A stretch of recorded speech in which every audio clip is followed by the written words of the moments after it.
창세기 1장에 대한 어떤 해석을 읽어봐도 제가 보면 제 마음에 들게 해석한 것이 하나도 찾을 수가 없습니다. 그런데 그 중에서도 가장 문제가 되는 게 오늘 넷째 날 창조 기사가 아닐까 저는 그렇게 생각을 합니다. 본문 14절로부터 19절은 하나님께서 온 천체를 창조하시는 거예요. 최초로 해와 달과 별을 창조하시는 것입니다. 그런데 다른 사람은 몰라도 소위 하나님을 믿고 성경을 믿는다는 보수주의 신학자들도 본문 창세기 1장 14절에서 19절을 최초로 하나님께서 해와 달과 별을 창조하신 것으로 해석하지 않습니다. 첫째 날 지구만 창조하셨다는 것을 그들이 믿지를 않아요. 지구만 창조하고 다른 천체는 창조하지 않았다는 것을 그들이 받아들일 수가 없습니다. 왜냐하면 지금 상태로 봐서는 그건 있을 수가 없는 일이니까 이해가 안 된다는 거죠. 그래서 첫날 천체를 다 창조하셨는데 그러면 넷째 날은 뭐냐? 첫날 천체를 다 창조하셨다가 넷째 날에는 빛만 입혀주셨다. 그렇게 얘기를 합니다. 그렇게 해석하는 이유는 첫째는 창세기 1장 1절에 태초에 하나님이 천지를 창조하셨다 할 때 하늘과 땅을 창조하셨다. 그 말을 있는 그대로 못 받아들이는 거예요. 그거는 지구가 아니라 온 우주 만물이다. 천지를 그렇게 해석을 하는 겁니다. 그러니까 지금 지구가 태양 주위를 공전하잖아요. 그러면 기준이라는 게 태양인데 아니 그때는 태양이 없이 지구만 먼저 만들었다는 건 그거는 이해할 수가 없다. 먼저 지구를 창조하시고 그 다음에 태양을 만드셨다는 것은 받아들일 수가 없다. 그게 납득이 안 가기 때문에 그래서 1장 1절을 온 우주 만물을 창조하신 것으로 그들이 생각하려니까 천지를 창조하셨다는 그 말도 그건 천지가 아니고 우주 만물을 표현한 다른 말이다 라고 그들이 해석을 하는 거예요. 참 그럴듯한 얘기죠. 그래서 넷째 날은 뭐냐? 천체를 첫날 창조하시고 넷째 날 와서는 거기서 빛만 입혀주셨다. 그렇게 해석을 합니다. 그거를 중조론이다 그렇게 얘기를 해요. 다시 창조하셨다. 재창조다. 그렇게 그들이 해석을 하는 것입니다. 그들이 그렇게 얘기하는 이유는 기본적으로 그들이 말씀으로 창조하셨다. 말씀하다. 아마르라고 하는 그 신학 자체가 정립이 안 됐기 때문이라고 저는 봅니다. 하나님이 가라사대 아마르 말씀으로 창조하셨다는 의미가 뭡니까 여러분? 말만 하면 된다 그런 얘기예요? 물론 그런 것도 있죠. 말만 해도 이렇게 능력이 있으셔가지고 말만 했는데 그런 것들이 생겨났다. 그 능력에 대해서 얘기한 것도 있지만 말씀으로 창조하셨다는 그 기본 의미는 뭐냐면 하나님의 설계 하나하나가 다 하나님의 뜻과 의도가 포함되어 있다. 그렇게 하신 데는 충분한 하나님의 이유가 있다는 얘기지 그냥 맹목적으로 능력만 많으셔가지고 말씀으로 하니까 다 됐다. 그게 아니에요. 말씀으로 창조하셨다는 것은 이렇게 하신 데는 다 이유가 있다. 그거 자체를 이해를 못하기 때문에 아니 능력이 많으신 분이 뭐하러 그렇게 하셨겠느냐. 한꺼번에 다 하셨겠지. 그들이 그렇게 보는 겁니다. 그래서 지구를 먼저 만드셨다는 것을 받아들이지 못하는 거예요. 그렇기 때문에 오늘 우리가 넷째 날을 바로 봄에 있어서 가장 중요한 것은 성경을 먼저 있는 그대로 보는 거예요. 성경을 아예 선입견을 가지고 봐가지고 그 있는 그대로 보지 못한다고 그러면 해석 자체가 이건 불가능한 얘기가 되는 겁니다. 그래서 여러분들이 지금 넷째 날에 읽어보셨으니까 잘 아시겠지만은 이 넷째 날 기사에는 이미 지구가 창조되어 있다 하는 것을 전제로 지금 기록을 한 것입니다. 지구랑 천체를 지금 동시에 창조했다든가 아니면 무슨 빛을 입혀줬다든가 그런 얘기는 전혀 없지 않습니까? 그런 얘기를 하는 것은 이건 상상의 나래예요. 그래서 첫째 날에는 지구만 창조하셨고 넷째 날에는 천체를 창조하셨다. 요거는 여러분들이 분명하게 보실 수가 있어야 되겠습니다. 그러면 하나님께서는 왜 그렇게 하셨을까? 하나님이 전지전능하시면은 사람들이 이거 오해하지 않게 다 아시지 않습니까? 우리가 어떤 생각을 할지 오해하시지 않게 온 우주 만물을 창조를 하시고 그 다음에 지구를 창조하시면 되는데 하나님은 왜 이런 의심이 들도록 지구만 먼저 창조하시고 나중에 천체를 창조하셨느냐. 그 점이 바로 오늘 넷째 날 창조신학에서 가장 핵심이 되는 부분이에요. 우선 이 넷째 날에 창조하신 온 우주는 어마어마한 규모 아닙니까? 이거는 사람이 다 헤아릴 수가 없는 그런 것을 창조를 하셨어요. 자, 이것을 우리가 하나씩 한번 보겠습니다. 14절부터 보시면은 하나님이 가라사대 하늘의 궁창에 광명이 있어 주야를 나뉘게 하라. 또 그 광명으로 하여금 징조와 사시와 일자와 연한이 이루라. 이 말은 지금 하나님이 넷째 날 천체를 창조하신 것의 목적은 뭐다? 이 목적은 지구에 있는 거예요. 본문은 온 천체를 창조하신 하나님의 목적은 천체에 있지 않다. 지구에 있다 이런 얘기 아닙니까? 그래서 주야를 나누는 것도 지구의 주야고 징조와 사시와 연한이고 이런 것도 지구에 대한 얘기예요. 또 15절도 또 그 광명이 하늘의 궁창에 있어 땅에 비치라 하시고 목적이 지구를 비치는 데 있다. 천체 자체는 목적이 아니다 그런 얘기입니다. 하나님이 두 큰 광명을 만드사 큰 광명으로 낮을 주관하게 하시고 작은 광명으로 밤을 주관하게 하시며 또 별들을 만드시고 하나님이 그것들을 하늘의 궁창에 두어 땅에 비치게 하시며 그러니까 전부 다 비치는데 그것은 지구를 비치는 거예요. 지구를 위한 빛이다. 지구가 목적이다 하는 얘기입니다. 다시 말하면은 천체는 목적이 아니다. 지구지 천체는 목적이 될 수 없다 이거예요. 근데 이게 사람들이 볼 때는 쉽게 이해가 안 되는 거죠. 왜냐하면 너무나 어마어마하니까. 아니 그 어마어마한 거가 지구 하나를 위해서 만들었다는 게 그게 인간이 받아들이기가 어려운 겁니다. 왜냐하면 이 지구라는 게 우리가 지구를 볼 때는 굉장하지만은 우주 전체에서 지구라는 거는 이게 무슨 의미가 있습니까? 지구 하나라는 게? 전혀 없는 거나 마찬가지예요. 근데 그게 목적이고 주체다. 이거를 사람이 이성을 가진 사람이 객관적으로 볼 때는 쉽게 못 받아들이죠. 그러나 그렇게 이해하는 것이 여러분이 하나님을 이해하는 것입니다. 그냥 능력만 많아가지고 하나님은 능력이 대단하신 분이다 이런 식으로 생각하는 사람들은 하나님이 왜 그렇게 하셨는지에 대해서 이해를 못하는 거예요. 그러면 하나님은 왜 지구가 목적이 되게 이 어마어마한 우주를 창조하셨느냐? 천체의 목적은 오늘 본문을 보니까 뭐라고요? 지구라고 그랬죠? 지구가 목적이에요. 그러면 지구의 목적은 뭐예요? 왜 지구를 창조하셨느냐? 그거는 사람이죠. 창세기 1장 1절 2절을 보시면은 태초에 하나님이 천지를 창조하시니라. 땅이 혼돈하고 공허하며 흑암이 깊음 위에 있고 하나님의 신은 수면에 운행하시니라. 그렇게 말씀했습니다. 이것은 하나님의 천지 창조의 목적을 생각하지 않으면 이해할 수가 없는 구절이에요. 왜 하나님이란 분이 전지전능하시고 절대의고 절대선인 분이 지구를 창조하시는데 왜 땅이 그렇게 혼돈하고 공허하며 흑암이 깊음 위에 있고 이렇게 문제가 있게끔 창조하셨느냐? 그거 말이 안 된다. 그렇게 생각하는 사람이 많이 있거든요. 그러나 그것은 하나님께서 천지를 창조하실 때부터 설계하실 때부터 사람을 흙으로 지으신 것처럼 지구를 땅으로 지으신 거예요. 지구를 땅으로 표현하셔가지고 그러니까 온 우주 어마어마한 것을 지으신 목적은 지구에 있고 지구가 존재하는 이유는 인간에게 있는 것입니다. 땅으로 표현하는 거예요.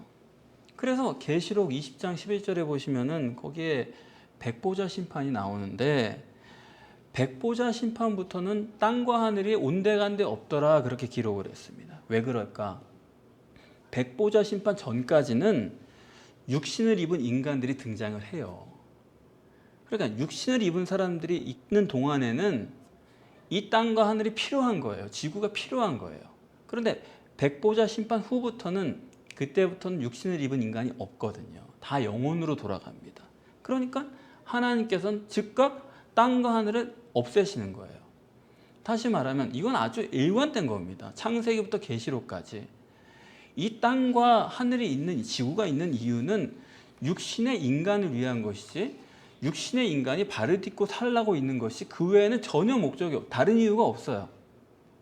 그러니까 하나님께서는 지구를 만든 이유는 인간을 위해서 한 것이고 인간이 육신으로 살 이유가 없다 그러면 그건 다 없애버리면 되는 것이고 그렇다면 뭐냐면 지구는 인간을 위한 거고 우주 전체는 지구를 위한 거고 이게 하나님의 설계의 방식이다 이겁니다. 그래 능력이 많으니까 뭐 지었냐 말았냐 그런 문제가 아니라 하나님은 항상 초점이 인간에게 가 있고 그것을 위해서 모든 것을 만드셨다 하는 것을 우리가 여기서 알 수가 있는 거죠. 그리고서 지금 18절을 보시면은 하나님의 보시기에 좋았더라. 자, 이렇게 인간 중심으로 온 우주 만물이 돌아가도록 해놓으신 게 하나님 보시기에 좋았대요. 이걸 저는 제 용어로 중심의 법칙이다. 여러분 이 창세기 1장을 보시는 동안에 신학이 여러 개가 나옵니다. 여기서 여러 가지 신학을 정립을 해야지만 나중에 성경 전체를 볼 수가 있기 때문에 여러 가지 것들이 나오는데 저는 이것이 중심의 법칙이다. 그러니까 온 우주 만물이 어마어마한 것 같아도 그것의 중심은 뭐다? 지구예요. 지구가 우리 보기엔 굉장한 것 같지만은 지구 전체에서 사람 하나라는 건 그건 있으나 마나잖아요. 더군다나 모든 시간에 걸쳐서 어떤 인간 하나다. 그게 지구에서 무슨 의미가 있습니까? 먼지보다 못한 존재죠. 그러나 지구의 중심은 한 인간이다 하는 것입니다. 그것을 창세기 2장 10절 이하에서 보면은 모든 강이 에덴에서 발원했다 그렇게 말하고 있어요. 그것도 중심의 법칙이죠. 강이 뭐 여기저기 흘러가는 게 아니고 한 곳에서부터 지구의 중심이 있다라는 겁니다. 이 지구 전체의 중심이 어딘지 아세요? 지역으로 말하면 그건 예루살렘이에요. 뭐 어디가 좋은 나라고 어디가 뭐 강대국이고 그런 게 아니라요. 하나님 보실 때는 이 지구에서 중심은 예루살렘이에요. 그건 나중에 우리가 신학적으로 더 깊이 들어가면 그 예루살렘이 영적으로 어떤 의미가 있는지에 대해서 생각하게 되지만은 이렇게 하나님은 중심의 법칙을 가지고 모든 것을 창조하셨어요. 그럼 하나님께서는 왜 이렇게 중심의 법칙을 가지고 모든 것을 설계하고 창조하셨느냐? 사무엘상 16장 17절에 보시면 이렇게 말씀하죠. 하나님이랑 인간이 어떻게 다르냐? 사람은 외모를 보지만 나 여호와는 사람과 같지 아니하니 나는 중심을 보느니라 하셨습니다. 하나님의 법칙은 중심의 법칙이고 그것이 영적인 법칙이에요. 그러나 육신의 인간의 법칙은 가시적 결과 중심이고 그렇죠? 그래서 우리가 복음을 전하는 게 제가 복음을 전할 때 참 어렵게 느끼는 게 뭐냐면 바로 그런 거예요. 인간은 가시적 결과밖에 안 보니까 가시적 결과를 보여줘야 되거든요. 근데 하나님은 저한테 그렇게 안 해주시는 거예요. 가시적 결과 보여주면서 하면 그게 가시적 결과가 되는 거지 원인이고 영이고 중심의 그런 법칙이 안 되잖아요. 그런 신앙이 안 되잖아요. 그러니까 그걸 자꾸 안 주시면서 원리적으로 영적으로 중심으로 이렇게 가르치도록 하거든요. 그러니까 이게 참 어려워요. 착착 보여줘야지 아 이거 맞는 거 아닙니까? 이거 믿을만한 거 아닙니까? 이렇게 할 수 있는 건데 그게 아니고 그냥 성경 하나만 붙들고 하려니까 이게 보통 어려운 게 아닙니다. 왜냐하면 인간은 가시적 결과를 보여줘야 되거든요. 그게 전부니까 말이죠. 그래서 저는 중심의 법칙에 의해서 사람들도 보고 성도들의 신앙도 그렇게 평가를 합니다마는 결과의 법칙으로 보는 분들은 제가 이렇게 얘기하는 것도 받아들일 수도 없고 그게 굉장히 답답하게 느껴질 거예요. 결과의 법칙으로 보는 사람들은 원인과 근본이 잘못돼도 괜찮은 사람들입니다. 어쩔 수가 없는 거예요. 그들은 결과만 보기로 원해요. 결과만 좋으면 원인이나 근본 원리에 대해서는 몰라요. 그런 건 안 해도 된다. 그렇게 생각을 하는 것입니다. 그러나 그거는 온당한 게 아니에요. 원인과 근본이 잘못됐으면 내 앞에 나타나는 결과가 그게 무엇이든 간에 그거는 내 손에 남는 게 아니에요. 그건 영혼의 구원이 아닙니다. 그건 절대 끝이 좋을 수가 없어요. 그렇기 때문에 원리와 근본이 잘못되면 안 돼요. 절대. 이것이 어떤 저와 뭐 보통 사람들의 그런 가치관의 차이가 아니고 이거는 하나님과 인간의 차이예요. 이사야서 55장 8절에 하나님과 너희가 얼마나 다르냐? 하나님의 생각과 인간의 생각은 천지 차이로 다르다. 하나님은 원인의 법칙이고 중심의 법칙인데 인간은 결과의 법칙이고 외모고, 이 정도로 차이가 난다 그겁니다. 그렇기 때문에 여러분들이 내가 하나님에게 가까우냐 육신의 인간에 가까우냐, 이 점을 항상 생각하시고 그걸 고민하셔야 되는 거예요. 그런데 오늘 본문에 보시는 대로 이 넷째 날 천체 창조의 핵심은 뭐냐 하면 천체 자체에 있지 않아요. 뭐에 있습니까? 빛에 있는 거예요. 천체를 창조하신 이유는 빛 때문에 창조를 하신 거예요. 그렇지 않습니까? 그래서 14절부터 19절까지 여러분이 쭉 보시면은 전부 다 빛으로만 표현하고 있어요. 그래서 아까 말씀드린 것처럼 그 중조론자들이 첫째 날 하나님이 천체를 창조하시고 첫째 날은 빛이 없다가 넷째 날에 가서 그 천체들에게 빛을 입혀주셨다, 그렇게 해석을 하는 게 바로 여기서 나온 거예요. 다 빛에 대한 얘기거든요.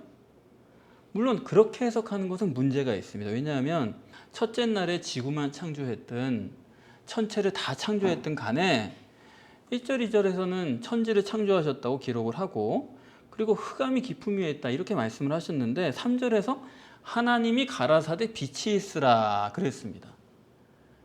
그러니까 벌써 첫째 날에 빛이 있어요. 그럼 빛을 입혀줄 거면 그때 입혀주지 못하러 넷째 날 가서 하나님 입혀줍니까? 하나님이 어떻게 입혀주셨느냐 그거를 뭐 어떻게 설명하든지 간에, 아니 첫째 날에 이미 빛이 있는데 입혀주실 거면 그때 입혀주시지 왜 넷째 날에 입혀주시는지에 대해서 그 중조론자들은 설명을 못해요. 왜냐하면 애초에 하나님이 왜 그러셨는가, 말씀대로 창조하신 그 원리와 법칙, 하나님의 생각을 헤아리지 않으려고 하기 때문에 그냥 그랬다라고 설명을 하는 것뿐이지 왜 그러셨다라고 생각을 안 하는 것입니다. 그래서 이런 것들이 첫째 날은 다 같이 창조했고 당연히 그게 맞는 거 아니냐, 지구만 어떻게 창조하냐, 넷째 날에 가서 이렇게 행성들에게 빛을 입혀주셨다, 그런 얘기 들으면 굉장히 그럴듯해요. 그러나 그것은 사실이 아니고 성경적인 내용도 전혀 아닙니다. 여기서 우리가 명확하게 정립해야 될 문제는, 하나님은 일부러 1절과 2절에 인간의 심령의 상태를 지구로 나타내시면서, 그렇죠? 지구는 혼돈하고 공허하고 흑암이 깊음 위에 있고 그게 땅의 얘기가 아니라고 그랬잖아요. 인간 심령을 표현한 것이다. 제가 그렇게 정립을 해드렸지 않습니까? 흑암이 있다 그렇게 말씀을 하시면서 그때 우리가 정립하기를 빛 A를 만드셨다 그랬어요. 그런데 빛 A를 첫날 만드시고 오늘 넷째 날에 다시 빛 B를 창조하신 거예요. 이게 보통 중요한 문제가 아닙니다. 신학적으로. 아니 빛 A를 한 번에 만드시면 되지 못하러 빛 A 한 번 만드시고 빛 B를 만드시고 이렇게 두 번에 걸쳐서 창조하시냐 이거예요. 빛을 지금 두 번 창조하신 거잖아요. 이 보통 심각한 얘기가 아니죠. 빛이 두 번이다. 이거 성경적으로 엄청난 강조거든요. 예수님께서도 꼭 강조하실 때 뭐라고 말씀하세요? 아멘 아멘 그러고 말씀하시거든요. 두 번이 최대입니다. 세 번도 안 하세요. 그럼 여기 빛이다 빛이다 두 번 했으니까 이건 뭐 성경적으로 어마어마한 강조인데, 그러면 하나님께서는 왜 이렇게 빛을 두 번에 걸쳐서 창조하셨을까? 이것이 성경을 하나님의 말씀으로 믿는 사람들이라면 다 고민해야 될 문제예요. 그냥 사람들이 편하게 그냥 생각하기 싫은 건 생각 안 해버리고 강조하고 싶은 건 자기가 강조해버리고 그렇게 하는 건 하나님이랑 얘기하는 게 아닙니다. 그렇지 않습니까? 하나님이 이렇게 말씀하셨으면 그게 무슨 의미일까? 이걸 함께 생각하고 하나님께 여쭤보고 이렇게 하는 게 진짜 하나님과의 말씀의 대화가 되는 거고, 그런 말씀의 대화가 있는 사람은 하나님께서 주목하시고 다윗처럼 너는 내 마음에 합한 자다 이렇게 보시는 거예요. 그냥 하나님이 전능하시니까 다 창조하셨다 나는 믿습니다. 여러분 그거는 하나님이랑 올바른 관계를 맺는 게 아니에요. 올바른 대화가 아니에요. 무슨 말씀인지 아시겠죠? 그러니까 오늘 우리가 이렇게 하나님의 말씀을 같이 본다는 거는, 이건 여러분이 어떻게 받아들일지 모르지만 하나님 입장에서는 굉장한 사건이에요. 야, 내 얘기를 이렇게 하는 사람이 있구나. 나랑 이걸 같이 생각하는 사람이 있구나. 얼마나 하나님께서 그 사람을 귀중하게 보시겠습니까? 자, 그러면은 첫날의 빛 A와 넷째 날의 빛 B가 어떻게 다른가? 그것을 우리가 있는 그대로 정립을 해야 되겠습니다. 첫째 날에 있는 빛을 빛 A라고 제가 말씀을 드렸는데, 자, 그거 기억해 보세요. 그 빛 A는 어디에 있다?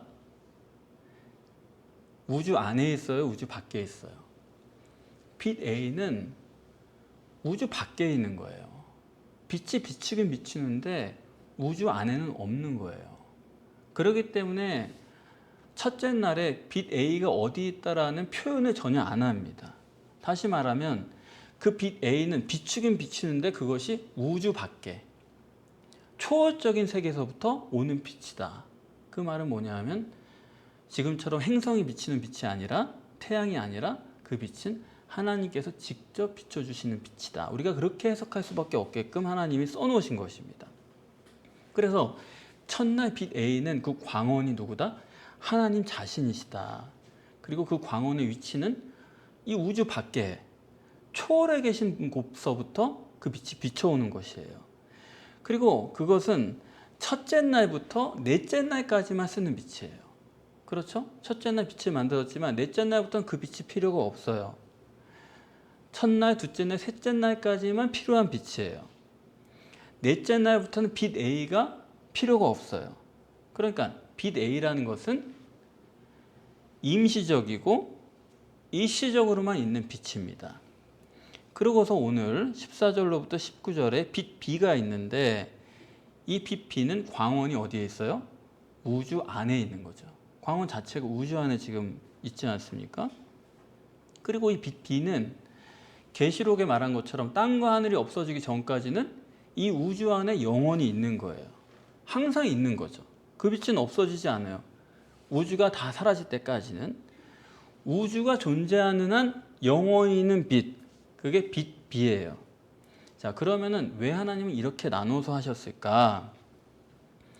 자, 성경에는 하나님께서 하나님을 우리가 실제로 알고 믿게 하기 위해서 우리가 인식할 수 있는 어떤 물리적인 것을 가지고 비유를 들어서 하나님을 표현합니다. 그렇죠? 그런데 하나님을 가장 많이 표현하는 것이 제가 볼 때는 성경에서 한 80%는 하나님을 얘기할 때 빛으로 표현하는 것 같아요. 제가 읽어본 바로는 가장 하나님을 계시할 때 많이 사용한 것이 빛인데, 우선 이 빛은 일단은 하나님을 뜻하는 것이다. 여기는 우리가 분명히 알고, 그렇게 이해하신다고 하면은 지금 창세기 1장의 빛을 2번 강조하신 의미도 우리가 정립할 수가 있게 되는 거예요. 자, 빛이란 게 유일신을 뜻하는 거죠. 근데 유일신인데 빛을 2번 얘기했습니다. 유일신은 왜 2번 얘기해요? 한 번만 얘기해야죠. 빛을 2가지로 얘기하면 어떻게 해요? 유일신인데.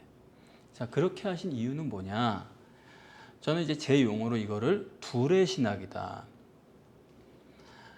둘의 신학이란 건 뭐냐면 성경에서 둘을 굉장히 강조를 하는데, 그 둘은 뭐냐면 각기 다른 둘이 아니고, 그렇다고 똑같은 게 2개가 있는 것도 아니고, 여기서 둘을 얘기할 때는 같으면서 다른 걸 얘기할 때 둘을 얘기를 해요. 이게 여러분 쉽게 이해하실 수 있는 게 뭐냐면 에서와 야곱 있죠? 쌍둥이잖아요. 같아요, 둘이. 쌍둥이니까. 그런데 또 생판 달라요. 같으면서 다르다. 요걸 얘기할 때 둘의 신학을 얘기합니다. 그래서 성경을 여러분이 읽어보시면 그 둘을 얘기하는 부분이 굉장히 많아요. 예수님이 나귀를 끌어오라고 하실 때도 둘을 보내고, 또 유월절을 준비하라고 하실 때도 제자 둘을 보내고, 이게 뭐냐면 둘이 같은데 다른 사람이다. 이 둘이 강조하는 것이 있는데, 구약과 신약도 둘이죠. 다 하나님이 약속하신 거니까 같아요. 그런데 둘이 또 전혀 달라요. 예레미야 32장 31절에 아유, 나는 너의 남편이 돼가지고 너의 열조의 손을 붙잡고 내가 애굽에서 나왔다. 그게 구약이에요. 그런데 똑같이 구원하시려는 약속인데 신약에 와서는 그것 가지고 손잡고 가도 안 되더라. 남편 돼가지고 안 되더라. 그러니까 내가 너희 속에 들어가야 되겠다. 이렇게 바뀌어요. 그러니까 하나님이 구원하시겠다고 하는 약속은 같아요. 그런데 그 방법이 달라요. 같으면서도 달라요.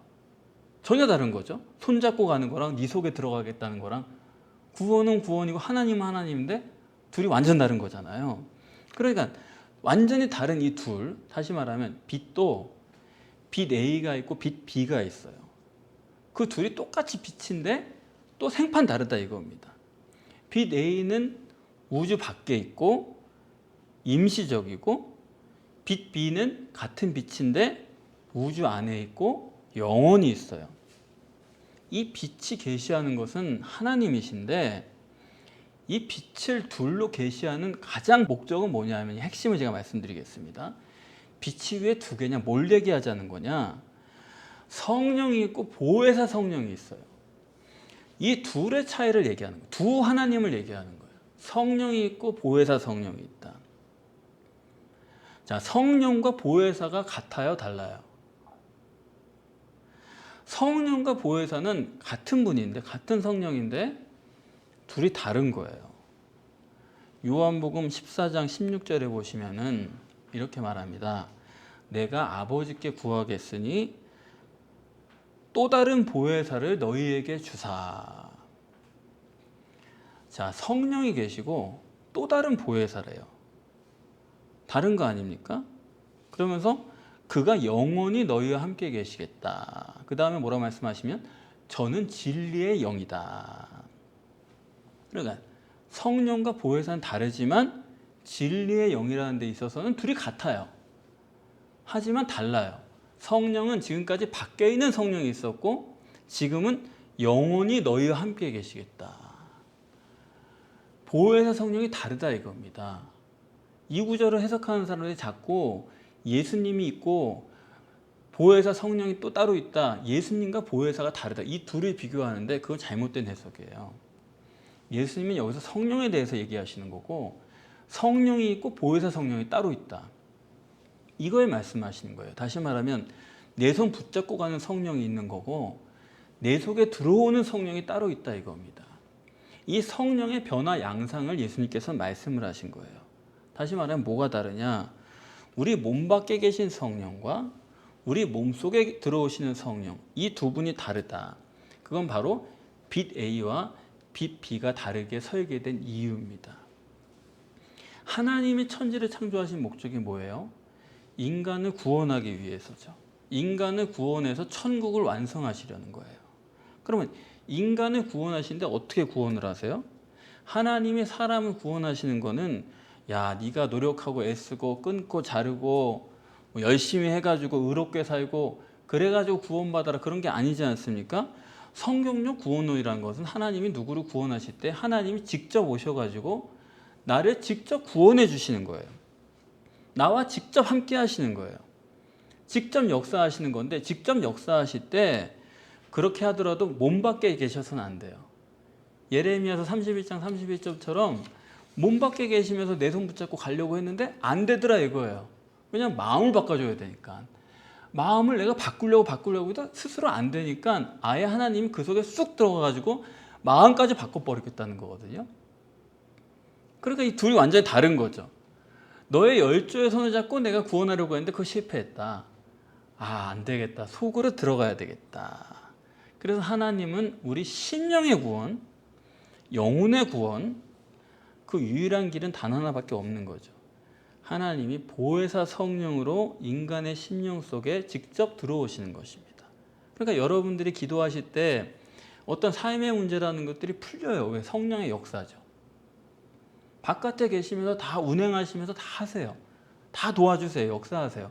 그러나 그것은 상황과 환경이 바뀐 거고 내가 하나님과 직접 교류는 아니에요. 간접이에요. 그렇기 때문에 또 다른 보혜사가 우리 속에 들어오셔서 내 속에서 나와 교제하시고 하나 되시고 내 마음을 붙잡고 천국까지 가시는 것입니다. 다시 말하면 성령이 내 안에 들어오시면 내가 혁명적으로 바뀌어요. 성령이 바깥에서 역사하시면 우리가 뭐 말씀도 보고 설교도 할 수 있고 저처럼 뭐 깨닫고 할 수 있어요. 그런데 성령이 들어오시면은 이거는 완전히 혁명적으로 바뀌어요. 마치 마리아가 자기 아들로 여기다가 주님으로 바뀐 것처럼 그 정도로 혁명적으로 바뀌는 천지개벽이 되는 것입니다. 아담의 후손이었던 우리가 하나님의 자녀가 되는 거예요. 그것은 하나님께서 우리 심령 속에 직접 내주하시는 역사가 되는 거죠. 그래서 빛 A는 바깥에 있고 임시적이었던 거고 빛 B는 우리 속에 있고 영원히 이 땅이 끝날 때까지 영원히 계시는 성령님, 그 성령님을 계시하시기 위해서 하나님은 이 생각을 떨쳐버릴 수가 없어서 창조의 설계와 창조 때부터 이미 이것을 반영하신 것입니다. 하나님의 구원 계획을 나타내는 것이 바로 빛 B의 설계다. 여러분이 이 점을 꼭 명심하시고 창세기 1장을 정립하시는 동안에 차근차근 심령 속에서 성령님을 모셔드리셔서 창세기 1장의 구원의 역사가 여러분 속에 나타나게 되시기를 간절히 소원합니다.